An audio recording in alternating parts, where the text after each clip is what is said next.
जय मसीह की दोस्तों, आज देखेंगे 20 और सवाल जो हमारे तरफ से हमारे मुसलमानों को दिया जाता है और हम उम्मीद करते हैं कि ये इन सब का जवाब दें।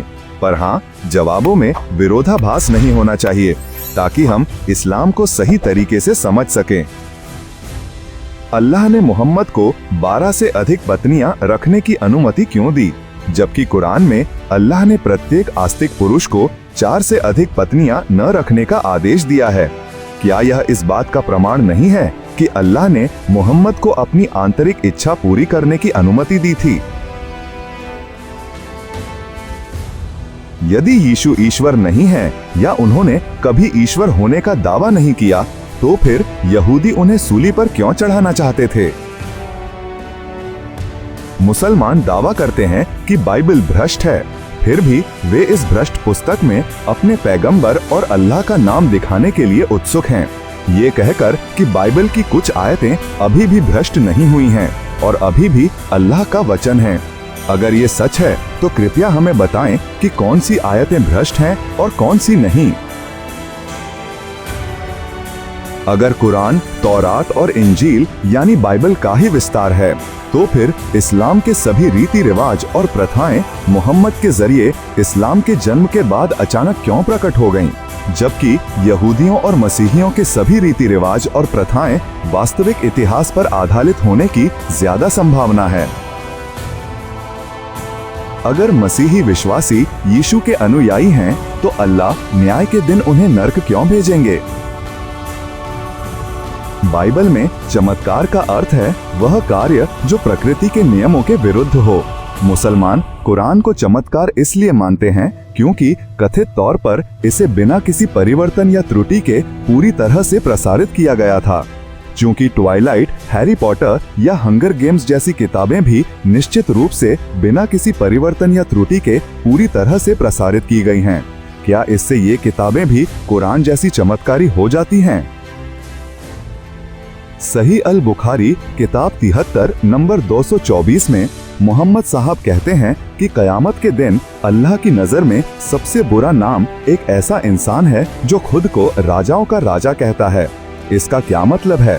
ये इंसान कौन है और अल्लाह इस इंसान से क्यों डरता है, या ये इंसान अल्लाह के साथ ऐसा क्या करेगा जिससे वह डरता है?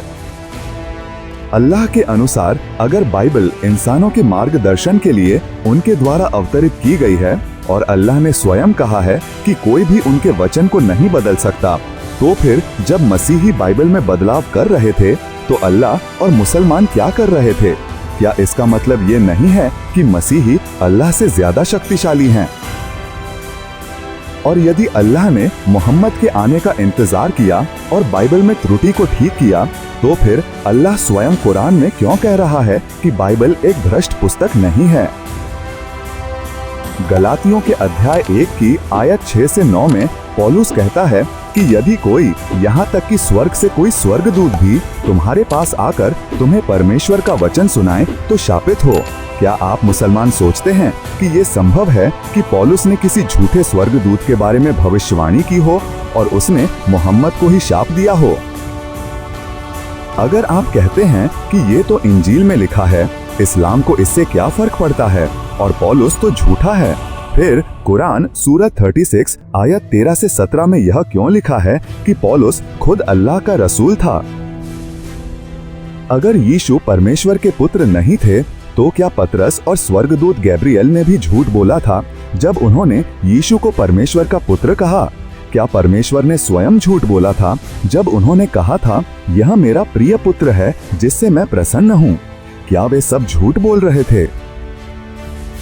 कुरान कहता है कि अल्लाह ने अपने शब्द से इस ब्रह्मांड की रचना की, और कुरान यह भी कहता है कि ईसा मसीह अल्लाह के शब्द और आत्मा हैं जो उन्हें सृष्टिकर्ता बनाता है।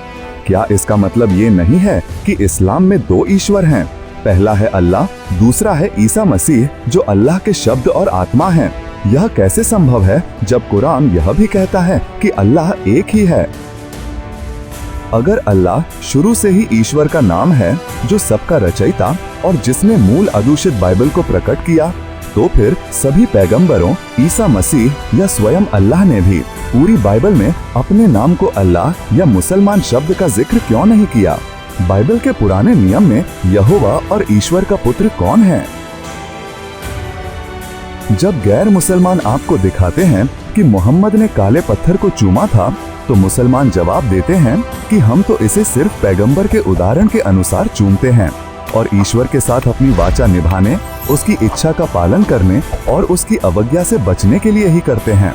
तो क्या आप हिंदुओं द्वारा अपनी मूर्तियों की पूजा और कैथोलिकों द्वारा वर्जिन मैरी की मूर्ति को श्रद्धा और सम्मान के साथ चूमने की प्रथा की निंदा करते हैं? क्या इनमें कोई अंतर है? जब मुसलमान ये दिखाने के लिए कुरान 2 आयत 79 का हवाला देंगे कि बाइबल भ्रष्ट है, अगर ये आयत बाइबल के भ्रष्ट होने की ओर इशारा करती है, तो फिर मोहम्मद ने कुरान के इन आयतों में ईसाइयों को 600 ईस्वी में उनके पास मौजूद बाइबल का पालन करने का आदेश क्यों दिया? और क्या कुरान में कोई ऐसी आयत है जो कहती है कि पूरी बाइबल भ्रष्ट है?